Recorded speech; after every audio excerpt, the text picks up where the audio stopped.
Olá, muito bom dia para você. Tá na hora da notícia, tá na hora da prestação de serviço. Chegou o fim de semana e com ele o seu AB1 dessa sexta-feira, hoje dia 21 de agosto. Então, vamos às informações. Ao vivo com a gente tem Aline Melo, Fábio Gomes, Joel Almeida e Leonardo Costa. A Aline vai trazer todas as informações sobre a preocupação dos comerciantes que atuam na Feira de Produtos Eletrônicos, a Feira do Paraguai, lá no Parque 18 de Maio, aqui em Caruaru, por conta de uma eventual transferência de local. Aline, bom dia para você. É isso, Almir. Muito bom dia para você, bom dia a todos que nos acompanham. Os feirantes, na verdade, foram pegos de surpresa no início dessa semana, porque eles acreditavam que essa feira funcionava em um local que fosse de propriedade da Prefeitura de Caruaru. Na verdade, é propriedade do SESC. O SESC pediu a desapropriação do local, tem outros projetos, outros planos para esse espaço e agora os feirantes precisam ser realocados para outro local. Mas daqui a pouco a gente volta e conta melhor essa história para vocês. Perfeitamente, Aline. Fábio vai falar sobre uma denúncia de assédio contra uma professora em uma academia. Esse é um dos assuntos de hoje do G1 Caruaru e região. Hein, Fábio? Bom dia.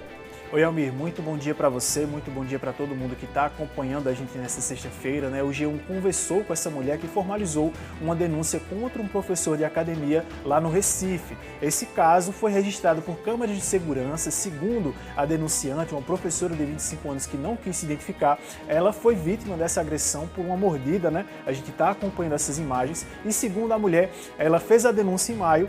A academia informou para ela que esse professor, né, esse instrutor, foi afastado e desligado da unidade, porém, a gente tem um novo desdobramento, porque a mulher informou que na última quarta-feira, quando ela foi treinar em um horário diferente do habitual, ela acabou encontrando esse homem. Daqui a pouco a gente volta trazendo mais detalhes sobre essa investigação da polícia e também falando sobre esse caso e outros destaques aqui do G1, Almir. Que história absurda essa, hein, Fábio?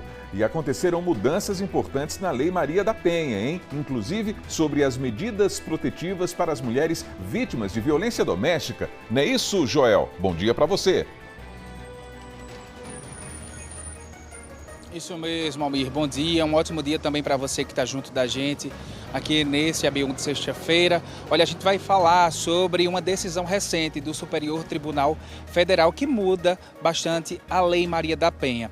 Olha, antes essa mulher, ela para entrar na Lei Maria da Penha, tinha que comprovar, por exemplo, que aquele caso aconteceu com um marido, com alguém que ela tinha um relacionamento e que foi agredida por causa disso. Agora, com essa decisão inédita do Superior Tribunal Federal, se esse caso ele foi registrado fora do ambiente doméstico, por exemplo, uma escola, faculdade, no trabalho, por outra pessoa que essa mulher tinha uma relação ou não, e se for comprovado que essa agressão ela foi registrada, inclusive porque essa vítima é mulher, esse caso entra dentro da Lei Maria da Penha, inclusive com todas as penalidades previstas na lei. Daqui a pouco a gente explica mais sobre esse assunto aqui no AB1. Almir. Muito bem, Joel. Leonardo vai falar sobre o lançamento da programação de um evento muito importante para a economia regional e que é realizado em Itaíba, lá no Agreste Meridional. Bom dia para você, Léo. Oi, Almir, bom dia para você, bom dia para todo mundo que está acompanhando a gente no AB1 de hoje, sexta-feira. A gente chega daqui a pouquinho com essa programação da segunda Itaíba Agro Show. 8 nomes vão participar da programação musical, mas tem muita coisa para acontecer nos 3 dias de evento. Eu vou conversar com o prefeito de lá, viu? Almir. Combinado, Léo. Combinado, turma. Estamos juntos nesse AB1.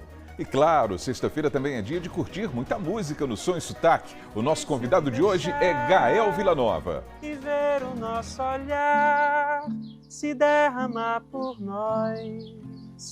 A sós é tão difícil desatar um elo que era um lar. Tudo isso e muito mais aqui, ó, no seu AB1 que tá começando agora. Nós dois, laia, laia, laia, laia, laia, laia, laia.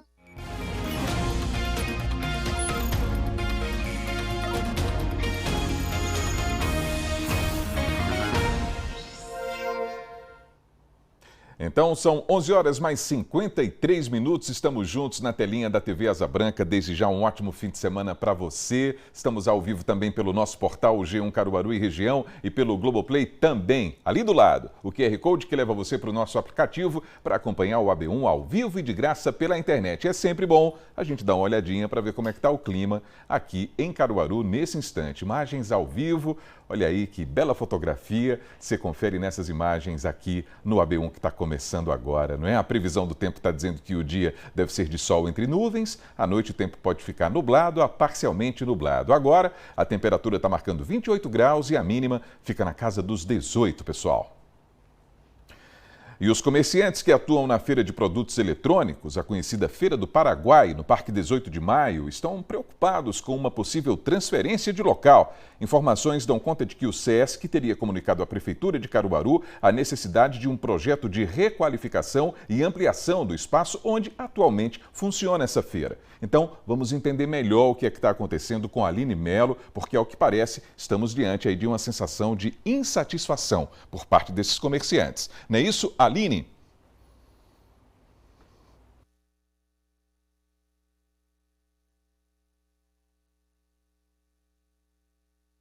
Infelizmente, a gente percebeu aí que travou o sinal de internet, a gente não conseguiu falar com a Aline Melo. Agora, a gente vai restabelecer esse contato aqui no seu AB1, hein? Então, a gente vai seguindo agora. Vamos, então, até a redação para a gente falar com Fábio Gomes. Ele vai trazer os destaques do nosso portal, inclusive tem informações sobre uma denúncia de assédio em uma academia. E que história é essa, hein, Fábio? Conte para a gente, por favor.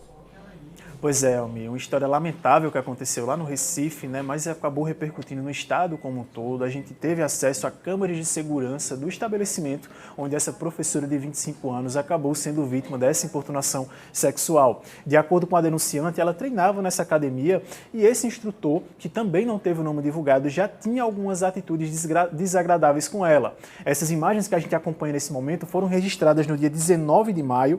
Essa mulher, ela informou que formalizou a denúncia na Delegacia de Polícia Civil no dia 22, depois de 3 dias, né, que esse caso aconteceu. Segundo a denunciante, o G1 conversou com ela, ela informou que estava treinando na academia e esse instrutor de academia acabou se aproximando dela, já havia se aproximado em outras atitudes, com atitudes desagradáveis, mas no dia desse registro ele acabou se aproximando dela, tentou abraçá-la, né, a gente consegue ver nas imagens, e também mordeu ela na região do braço. A mulher conversou com a nossa equipe e disse que ficou sem saber inicialmente o que fazer quando foi orientada a formalizar uma denúncia.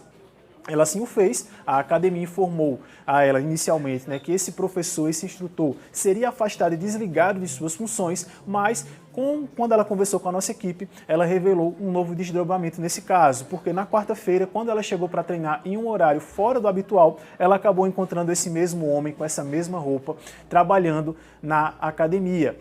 Ela conversou com a nossa equipe, informando mais detalhes sobre essa atitude, né? Também entramos em contato com a Polícia Civil, que informou que está investigando esse caso. Ele foi registrado, inclusive, como importunação e assédio sexual e também lesão corporal. A vítima ela também foi encaminhada ao Instituto de Medicina Legal, o IML, para a realização de um exame de corpo de delito, e nós também tentamos contato com a defesa desse instrutor, mas não tivemos retorno até a última atualização dessa nossa reportagem. Nós também entramos em contato com a academia Eleva Fit, que informou que o instrutor ele não foi recontratado ou readmitido, mas que alguns profissionais de equipe precisaram se afastar por questões médicas e a gestão tentou encontrar um substituto, mas não conseguiu e por isso chamou esse ex-funcionário excepcionalmente para a cobertura de 2 diárias. A nota da academia também se manifestou informando, né, que repudia esse ato e informou também que adotou as providências legais e cabíveis para o desligamento desse profissional, além de prestar assistência à aluna. No G1 a gente tem mais detalhes sobre esse caso e também informações sobre como realizar denúncias em casos de assédio, importunação ou qualquer violência contra a mulher. Almir. É impressionante, não é, Fábio? Você já pensou numa situação dessa? A pessoa sai de casa para ir participar, não é? Praticar suas atividades físicas, enfim, e se depara com uma situação como essa, na condição de mulher, inclusive. A gente tem acompanhado essas questões relacionadas à violência contra a mulher no ambiente doméstico e fora dele. Olha só esse registro, né? Revoltante. É isso, a gente vai seguir acompanhando esse caso também nessas informações do G1, nessas apurações junto ao AB1. para a gente mudar de assunto um pouco, Fábio, estou vendo que tem informações aqui também sobre vagas em cursos gratuitos aqui na capital do Agreste, né? Exatamente, Almir. A gente muda agora de assunto para falar sobre oportunidades que são voltadas inclusive para as mulheres. A Prefeitura de Caruaru informou que está ofertando 100 vagas em cursos profissionalizantes voltados para mulheres. Esses cursos serão realizados aqui em Caruaru e tem essas vagas limitadas. A gente tem inclusive aqui uma arte mostrando cada um desses cursos que estão sendo ofertados. Essas formações serão realizadas entre os dias 31 de agosto até o dia 22 de outubro, de segunda a quinta-feira, no período da manhã, e eles são oferecidos pelo Centro de Qualificação Profissional da Mulher e inclui essas capacitações para o curso de cabeleireiro, edição de vídeo, mecânica de moto e também depilação. Essas inscrições podem ser feitas até o dia 27 desse mês, ou enquanto houver vagas para eles, e para isso as interessadas devem comparecer presencialmente no Centro de Qualificação Profissional da Mulher, que fica localizado na rua Padre Félix Barreto, número 71, no bairro Maurício de Nassau, aqui em Caruaru. A gente tem mais detalhes sobre esses cursos que podem ser conferidos aqui no nosso portal, Almir. Muito bem, oportunidades, né? Oportunidades de formação sempre são muito bem-vindas. Fábio, obrigado pelas informações de hoje. Uma boa tarde para você, hein? Bom trabalho por aí. Valeu, Almir. Bom trabalho para você também. Uma excelente tarde para quem acompanha a gente, meu amigo. Valeu. Bom, a gente vai seguindo aqui com o seu AB1, trazendo informações a respeito desse impasse que surgiu lá na área da Feira de Produtos Eletrônicos, que é aquela área conhecida como Feira do Paraguai. A repórter Aline Mello vem acompanhando essa situação desde cedo, não é? Porque desde ontem há esse incômodo no ar e a gente quer entender também as circunstâncias dessa eventual transferência. Não é isso, Aline? Uma boa tarde para você. É isso, Almir. Mais uma vez, boa tarde para você, boa tarde a todos que nos acompanham. Os feirantes foram pegos de surpresa no início dessa semana, porque eles acreditavam que esse espaço onde funciona a conhecida Feira do Paraguai era propriedade da Prefeitura de Caruaru. Na verdade, é propriedade do SESC, que pediu pelo espaço, porque tem outros projetos para esse local e agora os feirantes precisarão ser realocados para uma nova unidade, para funcionar em outro espaço. A preocupação deles é se esse outro local, se esse novo local vai atender a demanda de espaço, inclusive, né? Muitos feirantes têm mais de um banco, 2, 3, 4 bancos. Como é que vai funcionar? Como é que vai ser a partir de agora? Aqui, inclusive, além de toda a importância econômica que existe, é também um espaço de grande importância histórica e cultural. São décadas funcionando nesse mesmo espaço. Muitos estão aqui desde o início, há 20 anos, 30 anos. É um comércio que passa, às vezes, de geração em geração. Hoje pela manhã, mais cedo, conversamos com eles e preparamos uma reportagem. Vamos ver. Produtos Eletrônicos, conhecida como Feira do Paraguai, funciona há décadas nesse terreno, desde 1992. Feirantes afirmam que até pouco tempo atrás nunca tinham sido sequer informados de que o espaço era propriedade do SESC Caruaru. A maioria de nós aqui tem mais de 20 anos aqui nessa feira. A maioria mais de 20 anos. Vocês sabiam que o terreno não era da prefeitura? Não, sabíamos não, que a gente sempre pagou a prefeitura sempre recebeu, nós nunca pagamos para o SESC nada, sempre foi para a prefeitura.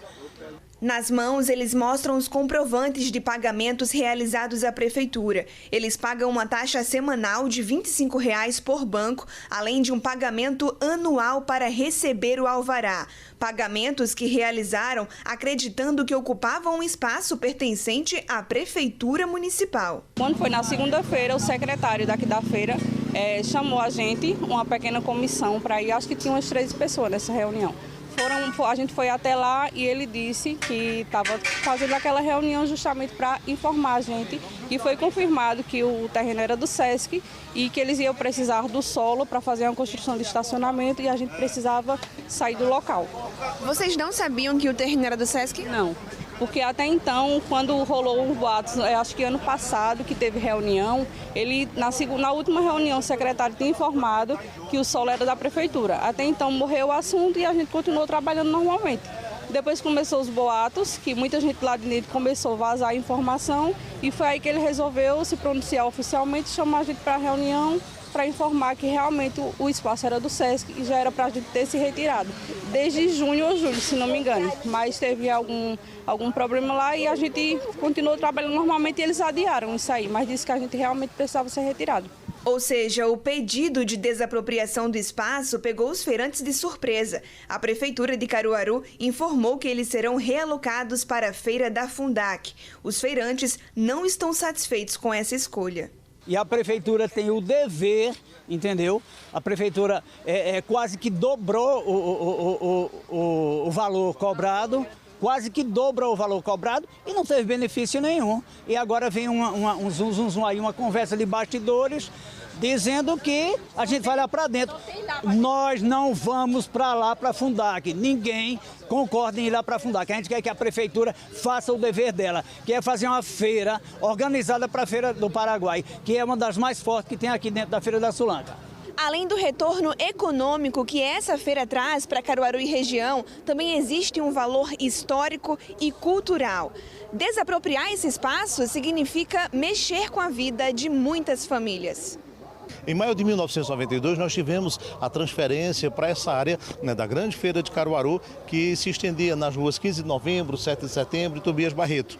Naquele momento, né, já tínhamos exatamente uma expressão, era bem menor, obviamente, a Feira do Paraguai. E tem esse nome pelo fato de que os comerciantes, feirantes de Caruaru, iam para Foz do Iguaçu, lá no Paraná, atravessavam a Ponte da Amizade e em Cidade del Leste, no Paraguai, compravam mercadorias em quantidades razoáveis, inicialmente relógios e brinquedos eletrônicos. Diversas famílias tiram seu sustento dessa feira e traz para Caruaru mercadorias produzidas lá no outro lado do mundo, né, na China, Taiwan, Xangai. Então é mais uma identidade que torna muito original a nossa feira enquanto complexo de comércio na cidade de Caruaru. A maioria dos feirantes estão na feira desde o início dela. Eles se preocupam que a mudança de local prejudique as vendas, especialmente se a estrutura e o espaço disponibilizado não atender a demanda deles. Aqui a gente já não está vendendo. Se for lá para cima é um cativeiro.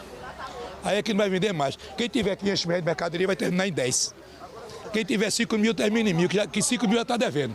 Quem compra 1.000 quanto mercadoria já está devendo. Se tiver 500, acaba os 500. Tirar a gente da feira vai ser muito complicado aqui. E todo mundo precisa da feira, né? O senhor trabalha há quanto tempo na feira? Eu tenho mais de 27 anos, só no Ponto Sol ali.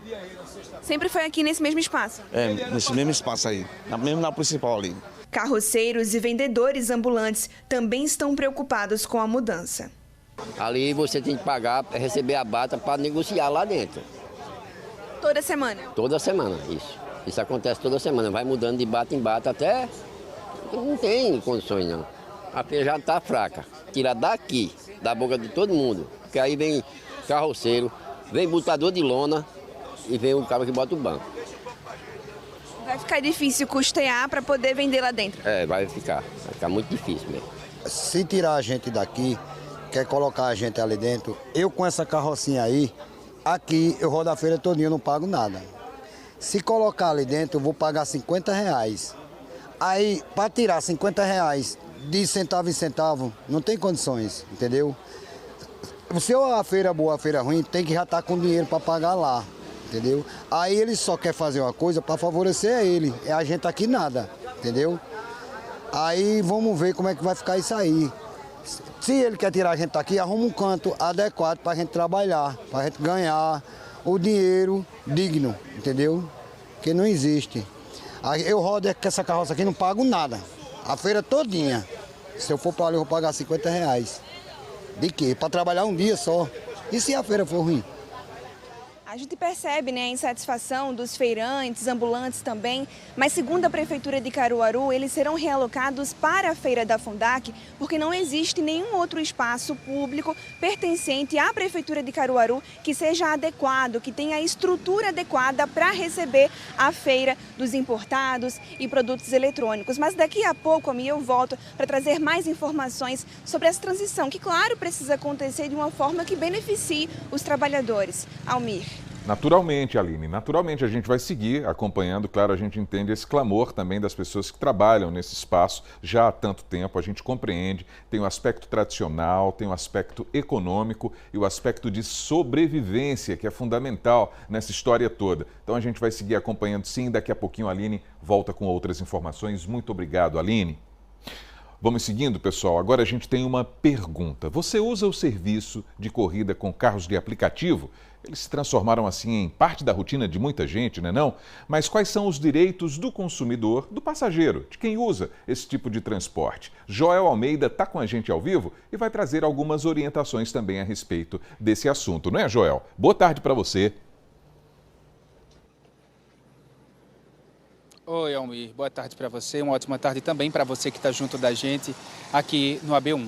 Olha, pedir um carro ou uma moto por aplicativo é uma realidade para muita gente, que às vezes até tem esses veículos em casa, mas por comodidade, por outro assunto aí, decide pedir o aplicativo, ou tem muita gente que necessita e pede todos os dias esse transporte. Mas é preciso informar, há direitos específicos que são resguardados pela lei para quem é motorista e também para quem está ali solicitando esse serviço. A gente convidou o advogado especialista em direito público que está aqui conosco, o João Américo. Boa tarde, João. Bem-vindo mais uma vez ao AB1. Queria que o senhor explicasse, já que é uma relação de consumo, essa pessoa que está pedindo esse aplicativo está resguardado pelo Código de Defesa do Consumidor? Primeiro é importante definir, como você colocou, é uma relação de consumo, o motorista de aplicativo integra essa cadeia de prestação de serviço e o consumidor não é o contato do telefone que você pode negar, não há essa relação.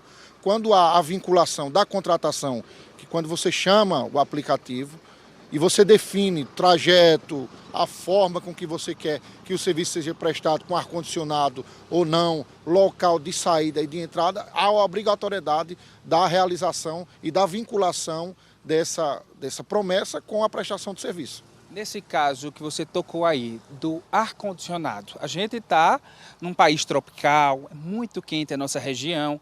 Logo, tem motorista que abre os vidros, não quer usar o ar-condicionado porque o combustível está caro, enfim. É preciso que haja um entendimento de que é obrigatório usar o ar-condicionado se a pessoa está pedindo ou não. A pessoa ou esse motorista não é obrigado. É primeiro definir que todas as plataformas que cadastram motoristas já pedem essa especificidade em relação aos veículos. Então não existe veículo hoje nas plataformas de prestação de serviço de transporte que não tem ar-condicionado. Esse é o primeiro ponto. Segundo, se o consumidor puder, no momento em que estiver fazendo esse pedido, de que pediu o aplicativo, faça já a menção que quer ar-condicionado, porque há essa possibilidade de você fazer. E quando ele entra, se assim não fez, peça para que o ar-condicionado seja ligado por qualquer questão, que seja ou pelo clima ou porque está precisando. Então, nesse sentido, há a obrigatoriedade de prestação de serviço nessa condição. No caso de cancelamento, às vezes a pessoa está ali, foi fazer alguma compra, viu que está com muita sacola, o motorista cancela na cara. Pode ou não? Primeiro, se tiver cobrança, ele tem direito à restituição em dobro. Segundo, se o cancelamento for por qualquer causa de discriminação em relação ou à sacola que ele está levando ou qualquer outra questão, ele também pode fazer uma denúncia pelo próprio aplicativo, pelo site do consumidor.gov, PROCON e até juizados. Então ele tem esse direito. O que não pode haver é um cancelamento injustificado. E as sacolas, desde que não comprometam a segurança ou a higiene do veículo, elas podem ser levadas. Isso tudo pode também entrar na justiça, né? Caso caracterize e desague, por exemplo, por conta de um ar-condicionado em uma briga, em uma discussão que vem gerar humilhação ou qualquer tipo de assédio, você pode levar para o Poder Judiciário e pleitear uma ação de indenização de danos morais, o juizado, aqueles que não possuem advogado e quem tem um advogado de confiança constituir para esse fim.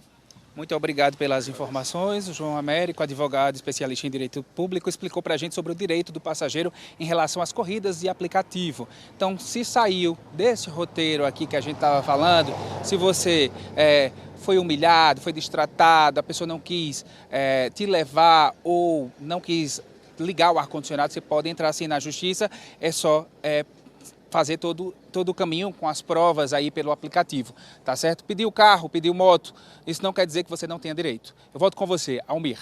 Joel, obrigado por essas informações. A gente continua junto aqui no AB1. Daqui a pouquinho você está de volta, não é?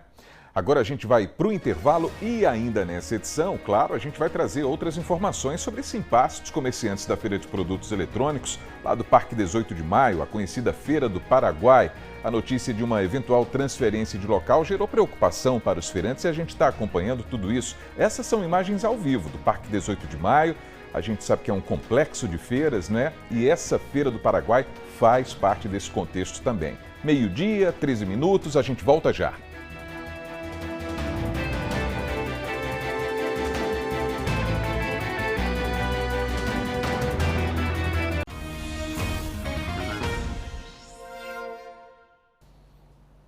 A B1 de volta para você, meio-dia, 15 minutos. Agora a gente vai dar um giro para ver como é que está a movimentação do trânsito aqui em Caruaru. Olha essas imagens ali do centro da cidade, na conexão do centro com o bairro Maurício de Nassau. Logo acima, ali na parte mais alta, ó, onde começa a Avenida Manuel de Freitas. É lá que começa o bairro Maurício de Nassau e termina o centro da cidade. Os veículos estão saindo do centro aí, ó, na direita do seu vídeo, tá vendo? E indo justamente para Manuel de Freitas. E do outro lado, os veículos que seguem no sentido contrário, chegando ao centro da cidade, chegando à Avenida Rio Branco. Bastante movimento nesse instante, hein?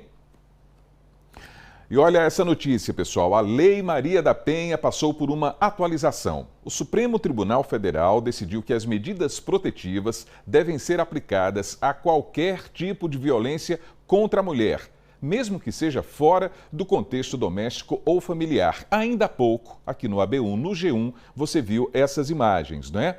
O Fábio Gomes trouxe para a gente esse relato de uma mulher, uma professora que estava lá praticando atividades físicas, ó, e foi assediada, brutalmente assediada por esse homem. Então, Joel Almeida vai trazer esses detalhes até para a gente saber se esse caso também se enquadra nessas novas determinações da Lei Maria da Penha. Joel, é com você. Oi, Almir. Olha só, isso foi uma decisão histórica do Superior Tribunal Federal que agora determina que qualquer tipo de agressão, mesmo fora do ambiente doméstico, pode ser enquadrada na Lei Maria da Penha, mas isso tem que ser constatado se essa vítima ela foi agredida por ser uma mulher. A gente vai entender mais, inclusive, em relação a esse vídeo chocante que viralizou nas redes sociais com a advogada Paloma Almeida, que a gente convidou. Paloma, boa tarde para você. Muito obrigado por estar aqui conosco no AB1. Primeiro, a gente vai falar desse vídeo, né, que circula nas redes sociais. Quer dizer que agora não há necessariamente um vínculo específico entre agressor e a vítima.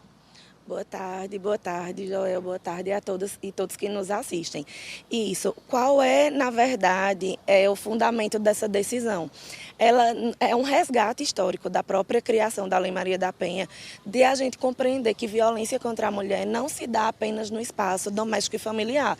Então, essa decisão de ontem ampliou a possibilidade de concessão das medidas protetivas de urgência para mulheres que sejam agredidas por serem mulheres, ainda que a gente não tenha um cenário em que haja vínculo consanguíneo, coabitação ou um laço íntimo de afeto. Essa decisão histórica veio de um caso aqui do Brasil entre moradores, vizinhos, não é isso? Isso. O julgado que deu a origem, que hoje chegou até o STF e que ontem, na verdade não, na quarta-feira houve o julgamento, iniciou através de uma situação em que uma vizinha, ela era constantemente ameaçada pelo seu vizinho.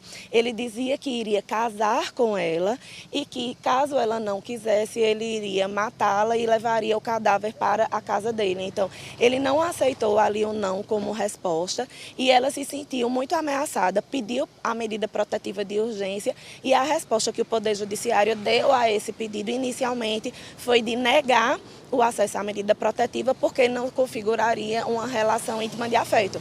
Então, nesse cenário hoje, nós podemos configurar, por exemplo, importunação sexual, a própria violência política de gênero e tantas outras situações de violência contra a mulher que estejam fora do cenário doméstico e familiar. Se a gente pudesse citar aqui para o pessoal que está em casa assistindo a gente, essa violência ela pode ser em quais lugares e o que é que tipifica essa violência contra a mulher? O lugar, ele não precisa de uma definição concreta. Um exemplo, a importunação sexual.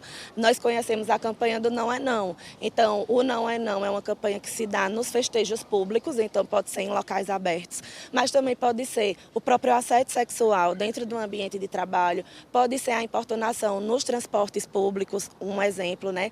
E até a questão da violência política de gênero agora, que está tendo esse pontapé inicial através das campanhas, desde que haja, de fato, uma relação em que a vítima esteja sendo violada dentro da sua constituição do ser mulher.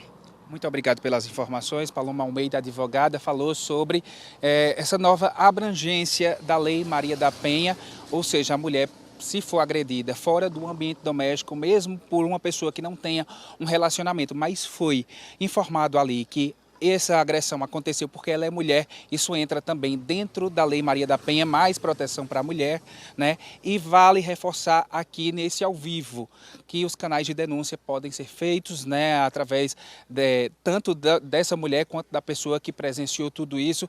Liga para o 190 para poder denunciar esses casos, tá certo? Inclusive, com todas as tipificações previstas na lei, inclusive essa mulher pode pedir também uma medida protetiva. Almir, eu volto com você. Joel, muito obrigado.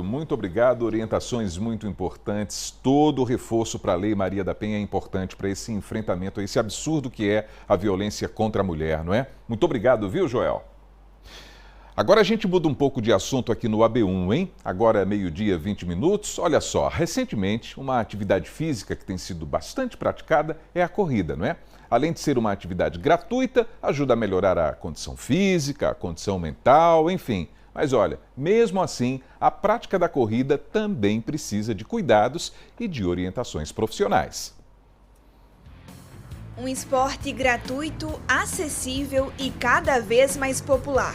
Tem muitos corredores assíduos pelas ruas, mas também tem muitos iniciantes. Quem trabalha na linha de frente dessas corridas percebe o aumento. Sim, é um aumento significativo que a gente vem acompanhando no processo aí de um ano e meio, que a gente vem vendo a evolução das pessoas e o quantitativo de pessoas também nesse tempo, porque além da fotografia, a gente ajuda na questão de motivacional das pessoas. A corrida de rua é um esporte gratuito, ao ar livre, mas vive um momento de grande popularidade, especialmente no que se diz respeito às maratonas. Realmente, a corrida ela é moda, mas assim, o pessoal é um esporte ao ar livre, né? Um esporte mais acessível, mas infelizmente tem muita gente que pula etapas. O especialista explica que um dos principais erros dos iniciantes é justamente tentar correr longas distâncias sem o preparo físico necessário. Eu já peguei alunos que não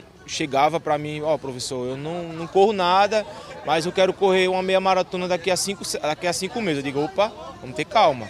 A gente temos que amadurecer o processo, temos que ter calma e infelizmente acontece muito isso, da pessoa pular etapas. Eu corro 5 km agora e já quero correr 21 km. Não é assim. Vamos melhorar esses 5, vamos melhorar os 10. Então a gente chega nos 21. E quando a gente fala de maratona, aí é que a gente tem que subir o sarrafo e dizer assim, opa, vamos ter calma, vamos fazer várias meia maratonas, vamos fazer em um tempo bom. O preparo físico precisa estar alinhado à alimentação. Para isso, entra o acompanhamento nutricional, tanto para saber o que comer antes e depois das corridas, como para manter uma dieta adequada à necessidade do corredor. Porque você com acompanhamento personalizado, você consegue desenvolver melhor na corrida, performar, baixar o peso. E muitas pessoas querem fazer de forma avulso, pensando que só a corrida é suficiente, mas a alimentação equilibrada é essencial. A nutricionista explica ainda que novos corredores tendem a introduzir suplementos na dieta por conta própria, mas a suplementação deve ser feita de forma individualizada e com acompanhamento profissional. Tem a individualidade, né? Depende muito dos exames laboratoriais que a gente consegue identificar se aquele paciente está com deficiência ou não de vitaminas. Aí sim vai fazer total diferença. Eu sempre digo, é a cereja do bolo. Se você está com um sono adequado, um exercício personalizado para você e a alimentação, você vai conseguir desempenhar bem na corrida. Manu conta que corre há 9 anos e não abre mão do acompanhamento profissional. A importância do acompanhamento físico faz a gente evoluir, né? Tanto a assessoria esportiva quanto o acompanhamento nutricional. Eu faço também acompanhamento com cardiologista, porque é de extrema importância a gente, de fato, estar acompanhando como está a sua saúde, como estão seus batimentos cardíacos, e aí faz cada vez mais você evoluir, né? Eu fiz minha última maratona agora em junho, então, assim, foi de grande importância toda essa equipe junto comigo. Claro, as ruas estão sempre abertas a novos corredores. Você corre há quanto tempo? 5 anos. E você? Comecei esse ano.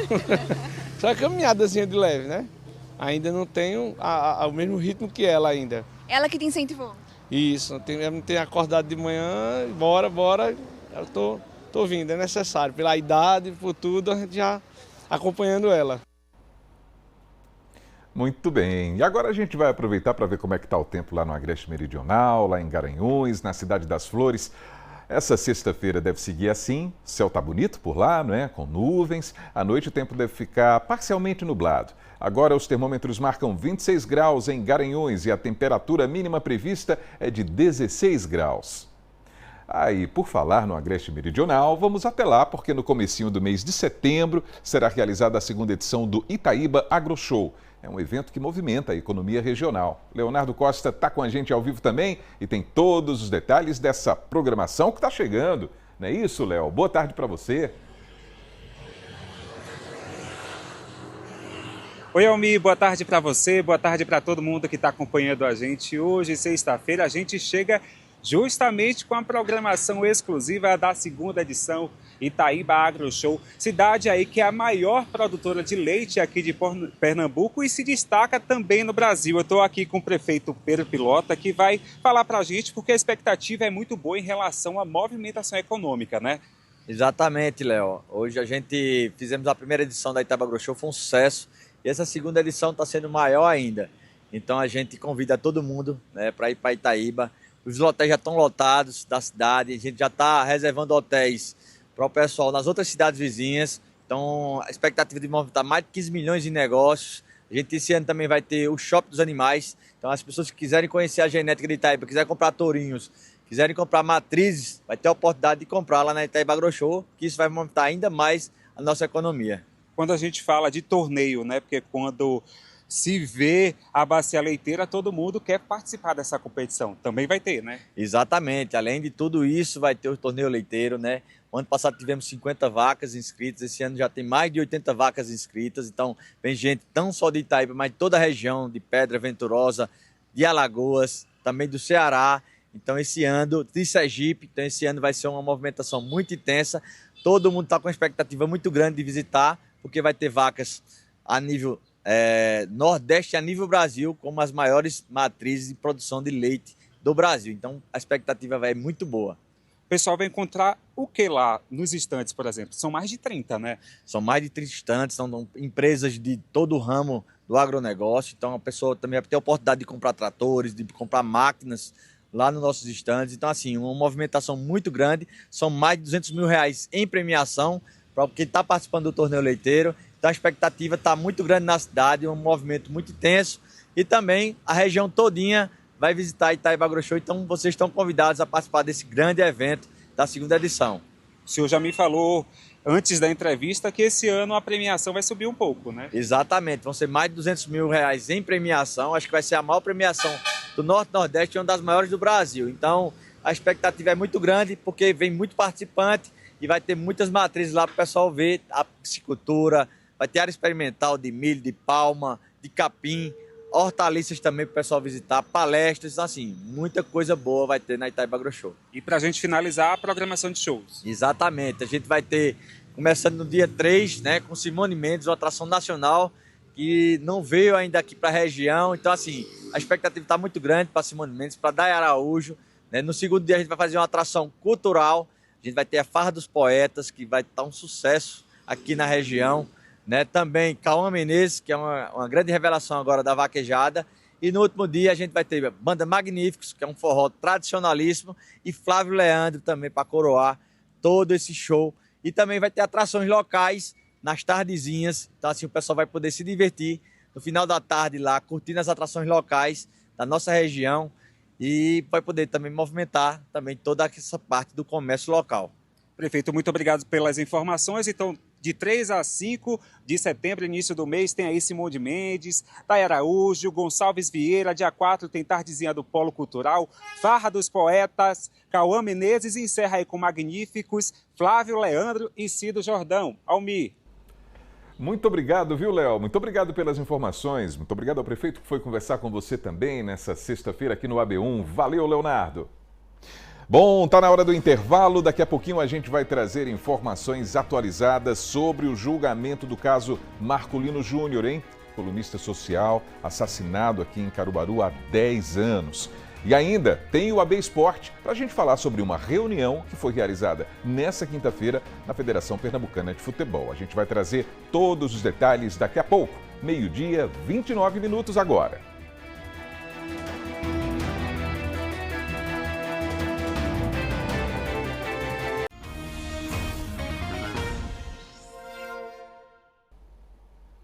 Então estamos de volta com o seu AB1, 12h, 32 minutos, e a gente vai voltar a conversar ao vivo com a repórter Aline Mello, hein? Sobre a possível transferência de local da conhecida Feira do Paraguai, que hoje funciona no Parque 18 de Maio, aqui em Caruaru. O que é que você traz para a gente agora de informação, hein, Aline? Almir, a Prefeitura de Caruaru informou que se reuniu na manhã de hoje com representantes do SESC, da Fundac e também com alguns feirantes que fazem parte aqui da feira nesse espaço. O objetivo foi discutir como é que vai ser feita essa transição. A gente reforça que a Prefeitura de Caruaru informou que os feirantes serão realocados para a feira da Fundac porque não dispõe no município de outro espaço que tenha estrutura adequada, espaço adequado para receber essa feira. Por isso, a melhor opção, segundo a Prefeitura de Caruaru, é a feira da Fundac. Inclusive, a Fundac já está realizando o cadastro dos feirantes, mas essa mudança não será imediata. A Prefeitura informou que os feirantes têm até o dia 15 de outubro para se mudarem para esse novo local. Inclusive, a partir da próxima semana, a partir da próxima feira, os feirantes não precisam pagar aquela taxinha que a gente viu na reportagem, a taxa semanal de R$ 25 por banco, que eles pagam por semana para trabalharem, terem direito ao espaço para trabalhar aqui na feira. Eles não precisarão pagar até esse período de transição para a feira da Fundac. Quando chegarem na feira da Fundac, no novo espaço, a Prefeitura informou que articulou com a Fundac para que os feirantes tenham um período de carência de 90 dias, ou seja, durante 3 meses eles não precisarão pagar a taxa que é necessária para trabalhar no local também. Esse espaço onde hoje funciona a feira será utilizado pelo SESC, que é proprietário, para uma nova edificação. Isso, inclusive, segundo o SESC, porque nesse espaço já não tem mais as condições necessárias, a estrutura necessária para acontecer a feira. Inclusive, ainda segundo o SESC, o Corpo de Bombeiros e o Ministério Público recomendou que a feira não aconteça mais aqui porque não tem mais estrutura e, inclusive, com problemas elétricos. A gente vai continuar acompanhando esse caso, vamos continuar conversando com os feirantes, acompanhando toda a transição que a gente espera, reforça mais uma vez, que seja da forma mais tranquila possível. Almir. Aline, muito obrigado por essas informações aqui no AB1. A gente segue com o telejornal. Qualquer novidade é só chamar e a gente vai seguir acompanhando todos os desdobramentos dessa informação nova a respeito desse espaço aí do Parque 18 de Maio, que é uma área do SESC, não é? Então a gente está compreendendo esse contexto e a gente vai seguir acompanhando a situação dos trabalhadores também, dos feirantes. Muito obrigado, viu, Aline? Valeu! Vamos seguindo, pessoal. Vamos para o AB Esporte agora, porque um encontro definiu o formato do novo Campeonato Pernambucano. Herbert Ramos está ao vivo com a gente também e tem os detalhes dessa reunião. Herbert, boa tarde para você. Boa tarde, Almir. Boa tarde para todo mundo ligado aqui no AB Esporte, dentro do AB1, Campeonato Pernambucano. Enfim, teve novo formato, datas e regulamento estabelecidos. E a gente preparou um resumo sobre tudo o que foi definido lá na sede da Federação Pernambucana de Futebol. Confira só. O futebol pernambucano vai entrar em uma nova era. A reunião realizada na tarde desta quinta-feira, na sede da Federação Pernambucana de Futebol, com a presença dos representantes dos clubes, definiu os detalhes do novo campeonato pernambucano. A competição terá 31 clubes ao todo, com 24 deles participando da primeira etapa, com início previsto para o dia 17 de outubro. O novo formato marca a unificação das divisões, com todos os times fazendo parte da elite. As datas que ficaram definidas aqui para início da competição foi dia 17, é uma data boa. Creio que a maior parte dos times ela tem tempo para iniciar uma preparação, tem tempo para montar um elenco. Então essas datas foram importantes para que todos os times tivessem um igualitário tempo de montar sua equipe e fazer um treinamento, preparar sua equipe para a competição. No primeiro turno, os times serão divididos em grupos e cada equipe fará 5 jogos, enfrentando os adversários da própria chave apenas uma vez. Os 4 melhores de cada chave avançam para as oitavas de final. No fim do primeiro turno, os 3 melhores times se classificam para o segundo turno. Depois, os 3 melhores da etapa inicial se juntam a Sport, Náutico, Santa Cruz, Retrô, Decisão, Maguari e Vitória, que já estão garantidos no segundo turno. Uma das principais novidades está na valorização das categorias de base. Cada clube será obrigado a relacionar pelo menos 10 jogadores formados na base por partida. A expectativa é que esse novo modelo reduza custos para os clubes e torne o campeonato pernambucano mais competitivo. A bola vai rolar e vai ter emoção demais aqui na nossa região. E é claro que a gente vai seguir acompanhando tudo. A gente já está acompanhando agora, imagina antes de tudo começar. Quando chegar o Pernambucano, a gente vai trazer todos os detalhes por aqui. É muito importante a gente falar a respeito dessas discussões, essas reuniões que antecedem o início do campeonato, com muitos dirigentes se encontrando, discutindo com a Federação Pernambucana de Futebol, para que se dê ordem, continuidade, organização, para que o campeonato possa fluir, né, Herbert? Exatamente, Almir, até porque os times levam para essas reuniões os argumentos, as questões que cada clube defende. Alguns clubes, por exemplo, pediram uma postergação ali da data, né, que a data fosse colocada para um período em novembro, por exemplo, ou no final de outubro. Acabou ficando no dia 17 de outubro o começo do campeonato. Então esse é o momento de conversar, de definir ali questão de data, regulamento, divisão por grupos. Essa era a hora de tirar as dúvidas e estabelecer como vai ser o campeonato. E como a gente viu aí no nosso resumo, o campeonato já está muito bem encaminhado, com os principais pontos já definidos. Exatamente. Então é sobre isso que a gente vai falar agora, Herbert Ramos. A gente viu que os times estão divididos em 4 grupos. E os times da nossa região estão de olho nessas configurações, né não? É isso aí, Almir. A gente separou os grupos que envolvem os times da nossa região e os outros grupos também desse novo campeonato pernambucano. Lembrando, pessoal, que isso aqui é a divisão para o primeiro turno. Como a gente viu no nosso resumo, algumas equipes já estão garantidas no segundo turno. Aqui no grupo A, lembrando que cada grupo recebeu a nomenclatura de acordo com uma região do estado. O grupo A, associado ao Sertão, tem o Afogados, de Afogados da Ingazeira, o Salgueiro retornando após um tempo parado, o Petrolina, que é visto como uma das forças desse grupo, o Ferroviário do Cabo de Santo Agostinho, mas vai jogar no Sertão, portanto entra aqui nesse grupo A, o 1º de Maio de Petrolina e o FFC, o Facilnet de Garanhuns, que joga em Lagedo e estará nesse grupo aqui. O grupo B é o grupo do Agreste, visto talvez como o grupo mais forte da competição. Nós temos o Central, que desponta como uma das forças desse primeiro turno, Xangrande, Pesqueira, o Porto aqui de Caruaru, Belo Jardim e o Ipiranga de Santa Cruz do Capibaribe. Temos outros grupos também, o grupo da Zona da Mata, com o Águia de Cumaru, o Jaguar, Centro Limoeirense, Atlético Pernambucano, Serrano de volta. A gente noticiou aqui recentemente o Serrano voltando a atuar em uma competição profissional, e o Santa Fé do Recife. Na região metropolitana do Recife, essa região com vários clubes, tanto é que alguns acabaram ficando de fora desse grupo, Nesse grupo D, nós temos o América, que desponta como um dos favoritos pelo investimento já nas últimas temporadas, o 7 de setembro, que vai jogar na cidade de Feira Nova, não joga em Garanhuns o 7 de setembro, o Ibis, o Guarani de Camaragibe, o Ipojuca e o Veracruz são equipes que fazem parte desse primeiro turno do Campeonato Pernambucano. Lembrando aqui, dia 17 de outubro começa esse Campeonato Pernambucano. Agora unificado, não temos mais Série A1, Série A2, Série A3, todo mundo faz parte da elite estadual com esses 24 times participando desse primeiro turno. Os 4 melhores de cada chave avançam para a próxima fase, avançam para o mata-mata, avançam para as oitavas de final e a gente vai seguir acompanhando tudo aqui no AB Esporte, dentro do AB1 e também acompanhando lá no nosso portal de notícias esportivas. Inclusive, fica sempre um convite aqui para todo mundo acessar o nosso portal, sempre atualizado, o GE Caruaru e região. Almir, vou ficando por aqui. Até a próxima, amigo. Valeu, grande Herbert. Grande abraço para você. Até a próxima. O intervalo está chegando. Na volta tem música, tem o som e sotaque. O convidado de hoje é o cantor e compositor Gael Villanova. Um pedaço de qualquer lugar nesse dia branco.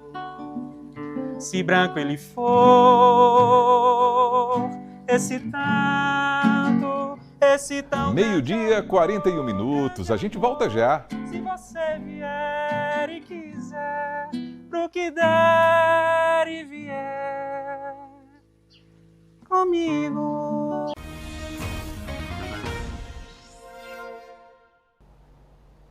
Então a gente está de volta com o seu AB1, 12h43 agora, e a gente vai dar mais um giro para ver a movimentação do trânsito nessa sexta-feira, nesse fim de semana que chegou. Imagens ao vivo da Avenida Agamenon Magalhães e aquele cruzamento clássico ali com a Gonçalo Coelho. Há sempre muito movimento por ali e a gente percebe os veículos que vão cruzando a sua tela nessa tarde aí que chama esse fim de semana, que chegou ensolarado, inclusive aqui na Princesa do Agreste, não é? Vamos dar uma olhadinha na previsão do tempo em algumas cidades da nossa região agora, começando aqui pelo Agreste. São Bento do Una é a primeira cidade que a gente fala. Olha só, 17 graus a temperatura mínima, a máxima pode chegar aos 28. Daí a gente vai para a Zona da Mata, tem Belém de Maria, mínima de 18, máxima de 29 graus. E tem o Sertão do Estado, Triunfo, mínima de 19 e máxima de 31 graus. E vamos de música agora, porque hoje a gente recebe o cantor e compositor Gael Villanova. É ele que marca presença nessa sexta-feira. Vamos ver.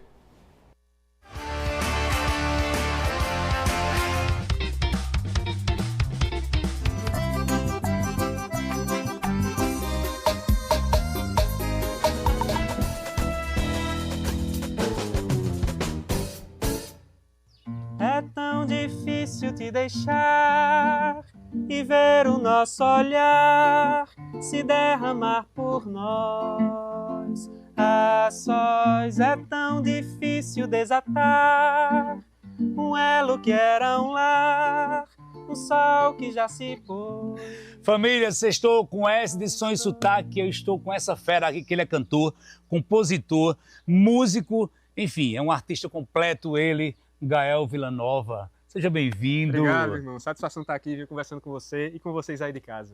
Ó, eu vou logo perguntando uma coisa a você. Eu vi que você, além de cantor, compositor, músico, você também é poeta. Isso, exatamente. O que foi que chegou primeiro na vida de Gael? Foi a poesia? Foi a música? Me conta. Foi a música, cara. Eu comecei a partir dos 12, 13 anos compondo canções, né? Eu não sabia nem tocar violão, nem cantava ainda, assim, profissionalmente, tudo, não estudava o canto, né? E eu comecei compondo letras de canções, né? A partir disso foi que eu fui criando essa vontade de cantar e passei a estudar canto, passei a estudar guitarra na época, aí depois migrei para o violão a partir do momento que fui conversando mais com os gêneros da nova MPB, da MPB também, né? E a poesia chegou por volta dos 15, 16, assim, que eu já lia, mas de escrever mesmo poemas, né? E eu notei que isso também enriqueceu a minha própria área de composição, assim, de compor letras de canções, né? A poesia exerce essa influência no meu trabalho, assim, também, enquanto músico.